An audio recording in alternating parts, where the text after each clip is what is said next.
My Gavan and Melanine, and well met indeed. I'm Arik here, Galaderathan, head of the modding team behind Divide and Conquer, and welcome back to another faction overview today, dealing with the Dwarves of Erebor and the Iron Hills. Although they were renamed some time ago now, and they are actually just called Erebor now, I believe.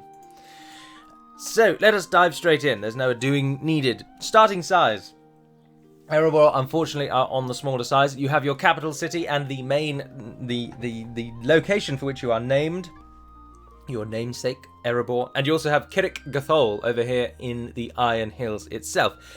And that is it. In terms of the army, Kirik Gathol only has a couple of garrison forces, Iron Hills Mattox and Lord Thorin, your faction heir. And over in Erebor, you have King Dane, your faction leader, a couple of units of Erebor Infantry, and then you've got Gimli and Gloin outside with, unfortunately, nothing and trash, or at least Dwarven trash. So you don't have a very large army, and you don't have a very large starting realm. Custom generals, though, as we go through, Gloin is not. He's one of your normal generals. Dorans Guard, they are known. So he reflects, you get to see what a normal general actually has. Gimli does have a custom. He is Axe Guard of Erebor, who recently were given axes to throw, as we'll see in the second half of the video. So a very good unit there. King Dane, I believe, has Dragon Slayers. Sons of the Fallen. He has Sons of the Fallen. Fantastic unit, and rather thematic that he has those, because, of course, King Dane participated in the Battle of Azanul Bazaar, and indeed lopped the head off of Azog himself, which earned him great reward. And so he has other dwarves who fought at that fight with him. Over in Kirik Gathol, Lord Thorin, I believe, has the standard bodyguard. Yes, but because he is the heir, he gets a larger unit size. So you get a couple of customs, with Gimli and Dane being your best generals at the start.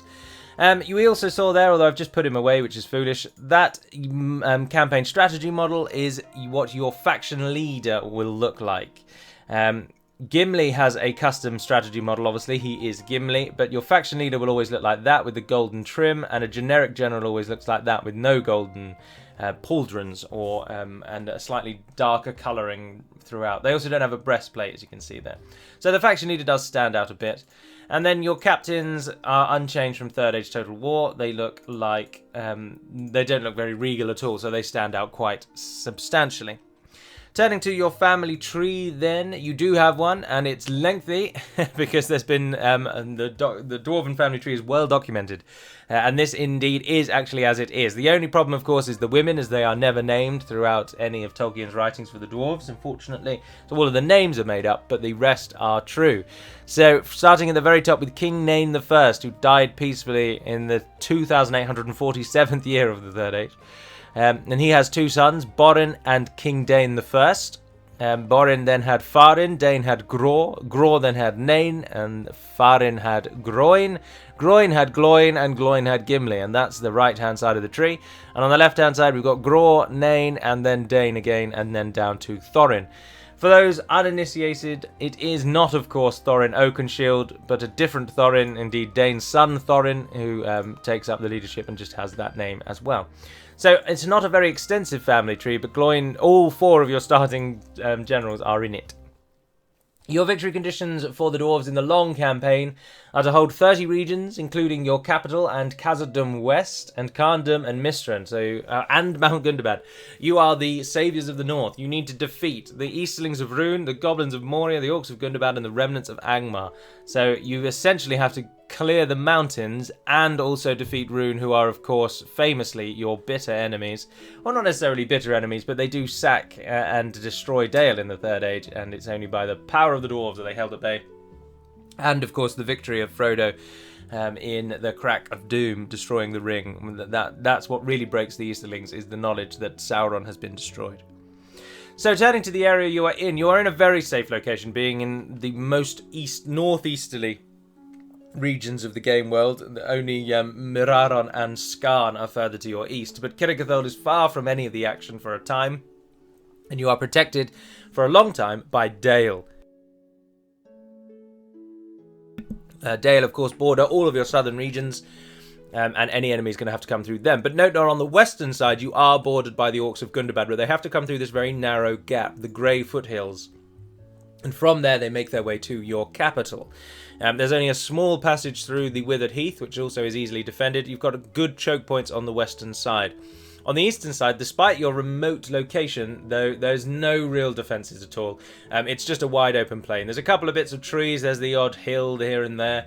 The curving hill in Erland's Ferry. But nothing really substantial to get behind to defend. Although it has been substantially changed, so it is no longer just a great flat plain like these regions here, for example. And I did go through and add some trees, add some more hills, put in these bits to give sort of cliff-like faces, and of course added the curving hills in Erland's Ferry. That was added a while ago, though. So the rebels around you, you're only going to be able to extend to the east if you don't want to attack anyone else. So you've got Bergram, Mirairon, Skarn, they're free, Talathang and Kondovan. But to the west, there's nothing. You are bordered with enemies straight away. Custom battle maps, of course. Erebor is custom and is a very, very cool battle map and very easily defended. Kiriguthol is custom, very easily defended again. Outside of that, Dale, Thranduil's Halls, Esgaroth, Onazanar, Dane's Halls. There's a wealth of custom settlements. Your campaign will have a lot of variety in terms of the custom settlements, so that's good. Moving on then, neighbours and diplomacy. So we've already mentioned you've got Gundabad away to the west, but starting conditions, you're at war with Rune and you're at war with Gundabad, but not Moria and not Angmar, so they will have to come later. You're allied to Khazad-dûm and Ered Luin, of course, and you're also allied to the Kingdom of Dale, but you are not allied to the Elves.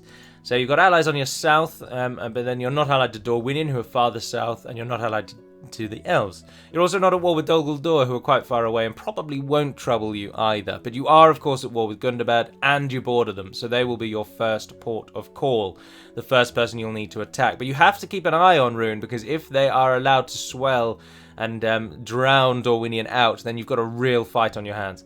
Dorwinion hold out really, really well. The balance between Rune and Dorwinion, I think, is actually really good. So Dorwinion will lose because they are completely overwhelmed by the size of Rune.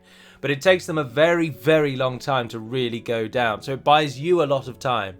But if you can help Dorwinion early doors and just take a few provinces from Rune and keep them pinned, it will help you no end and really do wonders for your campaign. So that it always works in your favour. Turning then to economy and whatnot, well, of course you are dwarves, so you are very, it's easy to make money as the dwarves. Your units do cost a lot and their upkeep is high, but you can make good amounts of money, particularly from your mines, where the dwarves they make the most money from mines of any faction. Although do note that that is offset by you not having very many farming tiers. It's something we've talked about in all of these Dwarven videos. Where is the farming tier? I can't actually see it. It's one of these ones. Food production. There you are. You only get 2 tiers, so you don't get the 5 farms that everyone else gets. So that hinders you a bit. And the mines give you culture increase and a population growth bonus as well. Population growth bonus, other way around. And that is alongside your actual culture increase, which is your pleasure, yes, needs to be renamed, doesn't it? Culture increase bonus from the brewery and the pub and the feast hall. In terms of guilds, you've got the Orokani clan halls, which isn't really a guild. It's just a specific building that allows you to train Orokani units. And you get that in certain regions, specifically in mountain regions. Otherwise, you get the Warriors Guild, is the only guild you get, which gives you a melee weapon bonus and then a morale bonus to worldwide. So not very many guild options, but you do get that unique Orokani clan hall. And you also get, as is shown here whilst we're in the city, the Hall of Durin, which gives the Hammers of Gundabad. That is a unique building you can build in Gundabad. It's a very useful building, as you can see. Retraining costs are down, increasing trade, free upkeep, 15% lore bonus, but the real reason you want it is for the Hammers of Gundabad. It is not very expensive. So the benefit really is just that it gives you the hammers, which are, as we've seen from the top 10 strike infantry video that released recently, the Hammers of Gundabad are one of the best strike infantry in the game. A very, very good one indeed. So then we come to advanced blacksmith and whatnot. There isn't one for the dwarves. You are the pinnacle of smithing craft in the world, so there is no one that can teach you anything else, unfortunately. The dwarves, in terms of weapons and armour, have long been lauded as the finest smiths in the land. The elves, of course, are fantastic smiths, but just to knock it on the head, generally speaking, the elves are masters at creating sort of jewellery and gems and things of beauty, and the dwarves were always renowned for creating weapons and armour. So in terms of weapon and armour smithing, you are the best, so there is nowhere else that you can improve your armour. But do note that if you do take Khazad-dûm, you do at least get mithril armour upgrade, because that's where the mithril comes from. So there's a benefit to taking Khazad-dûm, but you've got to likely attack your own ally to do that. You don't get any ships. Dwarves famously hate ships even more than orcs, but you can get mercenary cogs because the game, you need them. So you can get mercenary cogs, even though they don't really fit with the roster or with the nation. So, gameplay events then. Erebor unfortunately don't really have any. The only real link that you get, you've seen here from Erebor, is that you get a couple of Dale units in the same way that all dwarves do, really, which plug your cavalry gap, but they're really, really rare. So the Dale cavalry that you can train, you can get them in the Pipe Hall. Is it the Pipe Hall? No, I don't know where we're getting them from. Which building is it? Oh, there it is. It's the Throne of Thrain himself. So they only come from Erebor, the Dale Cavalry, and otherwise you have to train them as mercenaries. But you'll note that you also get a good unit of Northman archers there as well, just showing that Dale and Erebor really do have a connection. Outside of that, the Orocani Clan Hall is really your only sort of script, in inverted commas, because it isn't a script. It really is just a building that you can build in the mountains, and it gives you Orocani units. And that is it. Erebor are they're a very good faction. Their roster looks fantastic. But in terms of scripts, they just don't really have any. So that's always something you've just got to watch out for. So that leaves us only to talk about the difficulty. And again, this is a little challenging one for me to describe the difficulty, because I haven't played as Erebor for a long time. I just can't play as every faction. It's just impossible. And with the advent of Gundabad, I'm not sure how much harder that has made the campaign. In previous iterations of Divide and Conquer, Erebor would easily have been a 1, because Dorwinion keep Rune busy, Dale keep Rune busy, and then you can just arrive and finish them off. And there's no threat from the west, because Moria would stretch themselves far too thin and they'd be dealt with by other people. Whereas now you've got Gundabad who'll be knocking on your door straight away. I would say the difficulty is probably a 2. So we're going with 2. And the reason is because, as I say, Rune, you can very easily make sure that Dorwinion wins in Rune by just attacking early or sending just some forces down there. And if you do that, then Rune will get wiped out and taken out of the game. That just leaves you to focus entirely on Gundabad. Now, the only real downside you've got against Gundabad is that they start with a lot of troops, and you start with almost nothing. So you have to get your act into gear quite quickly. But as a human player, you should be able to handle Gundabad no trouble, really. So that's why I think a 2 is a fitting difficulty level for the Dwarves of Erebor.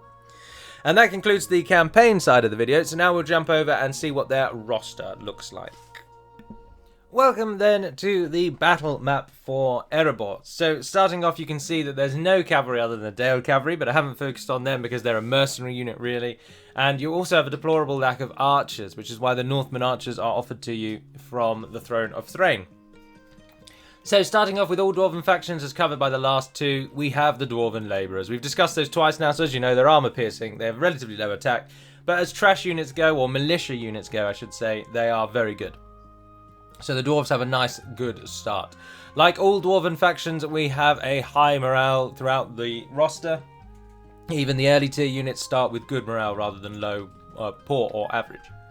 But turning then to the proper units. So with the starting line are the Erebor units. So you've got Erebor Axes and Arable Infantry supported by an Orocani and the unique Mattox. But we'll start with the infantry. All of the units I've shown here are not upgraded, but almost every single unit in Erebor's roster gets a visual upgrade when it upgrades. But I'm not overly concerned in showing those off, to be honest. If you play as Erebor, you'll get the nice surprise when your units upgrade, and you'll see from the unit cards roughly what they look like when they upgrade. But these are what they look like before they upgrade. The Erebor Infantry are your first dedicated unit, so axe and shield, but note that they're not armor piercing. Attack of 8, defense of 13. They're a fantastic early tier unit. Recruitment cost of 640, so the upkeep's going to be around 200 to 300. So they're relatively pricey for the tier they come in at, but they're still a good unit. Supporting them is where Erebor gets a lot of its range from, which are the axe throwers. You get one in this tier, you get one in the second tier, and you get one in the third tier as well. So you do get support to your lack of range, but they are axe throwers. You've got to watch out for that. But they are fantastic axe throwers, and they're effective against armor. Now, that's certainly with the axes that they throw. I'm not sure if that is with the secondary weapon, but I believe that it is. Their melee attack is only 5 and their defense is 10, so once they finish with their axes, they're a worse version of the infantry. But they have a missile attack of 10, which is very, very good, and it's armor piercing. They get 2 axes to throw each, 50 meter range, and they're highly accurate. The 50 meter range is a bit disappointing because obviously it means you've got to get in close, and only having 2 axes to throw is also not ideal. But they're not going to have loads and loads of axes because it just makes them ridiculously powerful. Note that they are cheaper than the Arable Infantry because once they have finished with the axes, they are worse than them, so you would expect that. Now, your first AOR unit, Area of Recruitment, are Iron Hills Mattox. And as the name suggests, they come from the Iron Hills. Oh no, requires constant practice and few doors master it. That's an interesting text. And sorry, ignore that. So they are actually available everywhere. They used to only be from the Iron Hills, but now they're available everywhere. And they're an early tier AP shock infantry, effective against armor, attack 7, 11 defense. So they're just a better version, really, than your Dwarven Labourers, and a unit that you should try and train over the Labourers every time, because they only cost 100 more, so their upkeep is likely to only be between 50 and 100 more. They're just, for the early tier, they're a good shock infantry. The attack of 7 is nice, and the charge of 6 is really good for early tiers. So very, very useful, but they will swiftly lose out because of that low defense overall. Now, your first ranged unit, of course, actually comes from the Northmen Archers, but they only come from Erebor. So your first dedicated Dwarven unit is an Oricani unit. And in fact, as Erebor, your only ranged units are all Oricani. Your only bow and arrow or crossbow ranged unit. So Stiffbeard Archers. Now, as it say, they are Oricani units, so they only come where the Oricani Hall can be built, which is basically all the mountains from the Grey Mountains across to the Mountains of Angmar and down the Misty Mountains. So you don't get very many of them if you actually head east until you reach the very border of the map, where you can then build the Oricani Hall as well, because that's the closest point to the Oricani Mountains itself. They are not a fantastic archer unit, and they're quite limited in how you can train them.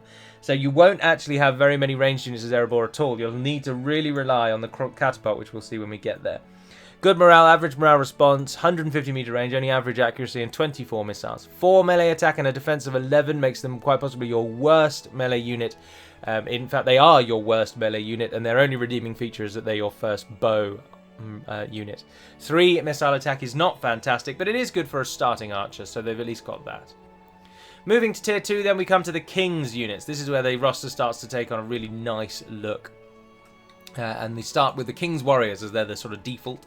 Previously, they were just an axe and shield, again, a sort of sword and board variant, but now they throw axes as well. The melee attack of 10, a defense of 19, and a missile of 12.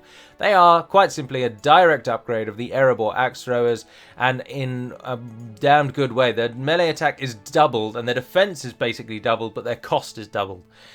So they're more expensive, but they're just so much better. Excellent morale. Again, the same range stats, though. 2 missiles, 50 meters, high accuracy. Note their defense is 19, but 12 of that is in armor alone. So watch out for armor-piercing nations like Isengard and like the Avengers of Gundabad, because they'll give you a bit of trouble. But a very good unit, one you should try and train, but do note the high cost means high upkeep as well. King's Axes are a dedicated shock infantry, and again, the first one that will really do some nice damage because their defense is 18, so they will stay alive. They have a higher attack and a higher charge than the Mattox, effective against armor as you'd expect, and it is just in that defense that makes them really shine, because the longer that they live, the more they can kill. Excellent morale and slow movement speed. Your dwarves, you're slower than all other normal races, not races of a normal height. I say normal, that's to a human perspective. You are the slower to all human-based races. But they get a bonus against monsters, so they can bring down creatures and whatnot.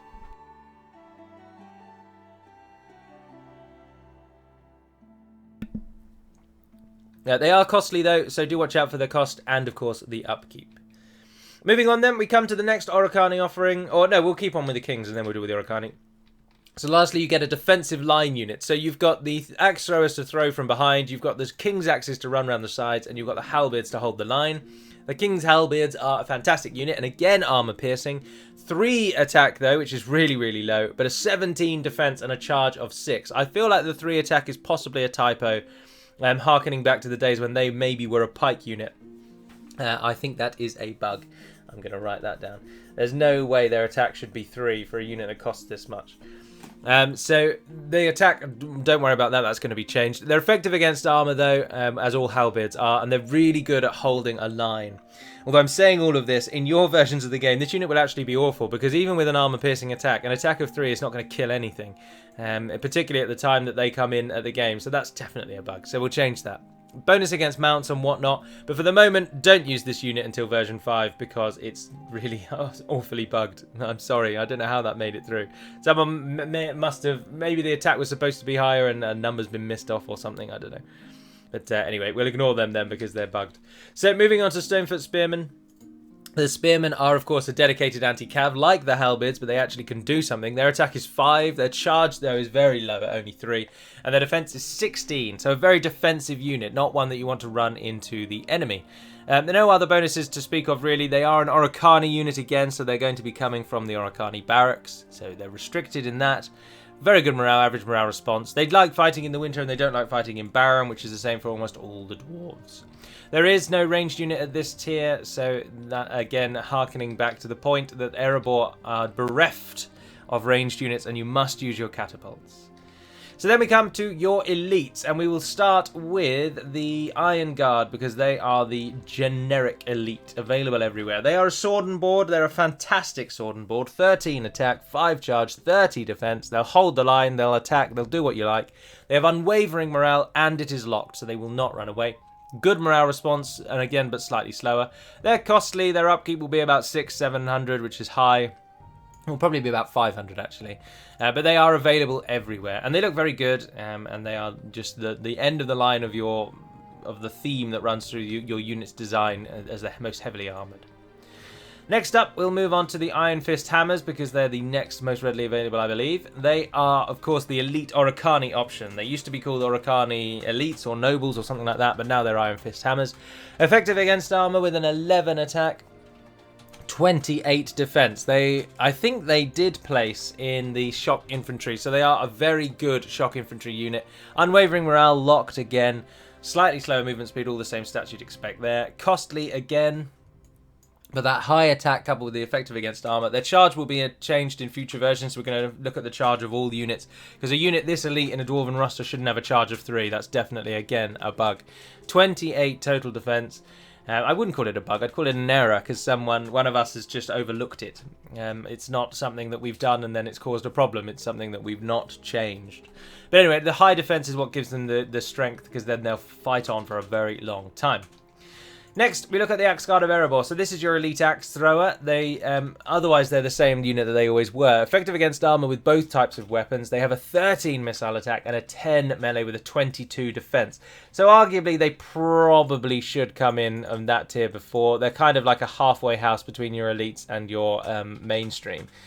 But the Axe Guard, as I say, they've got the axes to throw now, which they didn't have before, but they only come from Erebor, so they're restricted in that. Excellent morale, but it's not locked. Impetuous, 250 high again. So all your axe throwers, the only difference between your axe throwers is their actual damage. They don't get any range bonuses or any more axes or anything like that. And lastly, the Dragon Slayers of Ered Mithrin, a very famous Erebor unit. It's been in it since Third Age Total War and has been unchanged in its design since then. The only difference now is that they are finally effective against armor, as you'd expect for a unit that is designed to break through the scales of dragons. They frighten the enemy, the first unit in your roster that does that, and they inspire your troops, which is also the first unit in your roster that does that. So they're a really good unit, Their attack is 10, which is high, but it could do with being a touch higher, I suppose. But it's their defense that makes them shine the most. So 10, 6, and 30. Their charge is fantastic, and then they'll hold the line really well. They just really are a fantastic unit, but they cost an awful lot, and their upkeep is quite high. Now, they only come from the Grey Mountains, which is on Nazanar and Dane's Halls, and possibly the Grey Foothills as well, which is, I think, Witherboard. Is it called Witherboard or the small village to the west of Erebor. I think they also come from there. But so there's only about 3 or 4 regions tops really that they come from. It might be 5 actually, because it possibly includes Berserkle and Gundabad. But in any event, you know where the Grey Mountains are, so you know roughly where they're going to come from. But they are easily one of your best units, and certainly one you should try and get in your roster as often as you can. And lastly then, before we deal with the 2 uniques, the Crossbows. This is the last offering from the Orocani, and they are the possibly best crossbow unit in the game, aside from the broad beam marksman of Ered. They can use sharpened stakes, so they're your stake unit. They're effective against armor as you'd expect. Missile attack of 13. Defense of 23, which is good, but their melee is abysmal. So they are purely there to shoot at the enemy. Do not let them get into combat, because they will not do well in combat. They have excellent morale, good morale response, 26 missiles, 160 on the range, and high accuracy. So they're a very good crossbow unit, but they're a very poor melee unit. Well, they'll hold the line really well, but they won't kill anything. So you've really got to watch out. Don't let them get into melee. Right, so that just leaves then to go on to the Catapult, and lastly the General. So the Catapult for all the Dwarves is of course the same. This is exactly what it looks like, and the reason that we mention the Catapult is because it has the ability to fire a mortar, and then it has the ability to fire grape shot, and then it has the normal normal stone as well. So the mortar is incredibly effective, although the mortar is listed here, as you can see, as fire flaming ammo, but what it actually is the mortar. It is flaming, but it fires over walls really, really well. It's not so good on these open battle maps, but it is absolutely deadly in city battle maps, where the Catapult turns into a really useful unit for your army. The grape shot is an absolute slayer against any infantry unit, and it is what you need to turn to make up for the lack of range that you have as Erebor. The grape shot is just absolutely phenomenal. It will slaughter anything. Basically anything it hits, it kills, no matter how much damage or how much defense they have. I think the only unit that really can withstand a full blast of grape shot is a troll, and even then they take a lot of damage. But against massed infantry units, it is deadly. So that is why the Dwarven Catapult stands out, because it has the mortar and the grape shot. It's the only catapult to have either of those things. And also, of course, the Dwarven Catapult does have a visual distinctive look, which is quite cool. There once upon a time we did toy with the idea of giving the Dwarven Ballast 2 bolts with every shot to reflect the Dwarven skill at mechanisms and whatnot. But unfortunately, when you give a Ballista 2 bolts, it makes it horrifically inaccurate, and it basically never hits its target. So instead, I believe the Dwarven Ballista is just slightly more deadly and more readily available than anyone else's, but otherwise it is just still a Ballista. And lastly then, we come to your General. You are just a standard sword and board, one of the very generic generals in the game. Dorans Guard, they are known as. You can shield wall, but you can't, because this unit is only ever a general, and the general's ability always gets in the way of that. Attack of 12, low charge, high defense. You're a defensive unit. In the early game, your stats are so good you'll just cut through everything, but do note that there's only 40 of you. And you have unwavering morale, but it is locked, so you can't run away unless you tell them to. But that's a double-edged sword with generals, and might sometimes see your generals fight to the death when you don't want them to, because you can't run away. So always watch out for that. But otherwise, Dorans Guard is just a very standard sword and board infantry unit. Alright, and that concludes the roster for Erebor. And now we will turn to next week's faction. So who do you think it will be? There are very few nations left, actually. We're really coming down to the end of this now. I think there's only about 4 or 5 left. It's a faction that has been requested and asked for many times, and it should be incredibly obvious with that look at all the sprites there, who we are playing against.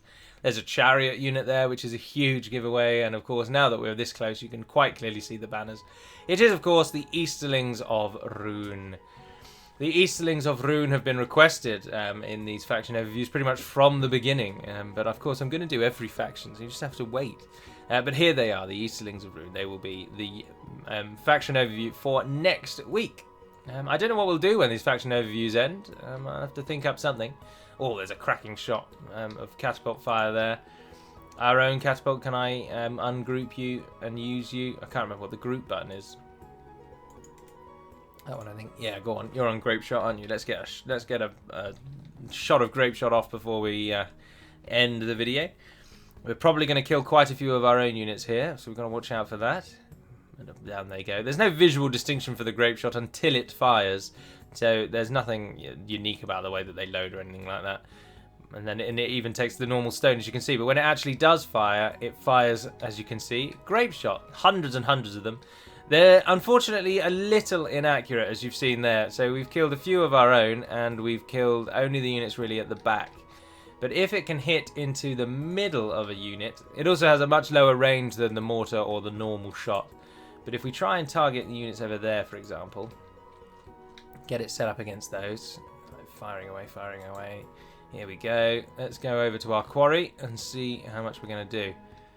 In it comes, raining down upon the unit, and look how many fall. Loads of the buggers. So it's very, very deadly. If you have 4 or 5 catapults in an army, you can just slaughter everything. It's really powerful. They're coming with the next shot. Firing in. It is just, unfortunately, like the Moria, what's it called? Flame Wrangler. It is just a little inaccurate, so you do have to watch out, because it does have a tendency to shoot your own people, because it just fires. It's like a shotgun. It just fires wildly at everything in front of it. So you got to watch out for that. But anyway, that's going to conclude this episode. So thank you very much for watching. I do apologise for my voice throughout, whether it's quaked and wavered and whatnot. It's very early in the morning. But until we speak again, dear friends, Navire and the Den Perimad Melonin, and farewell.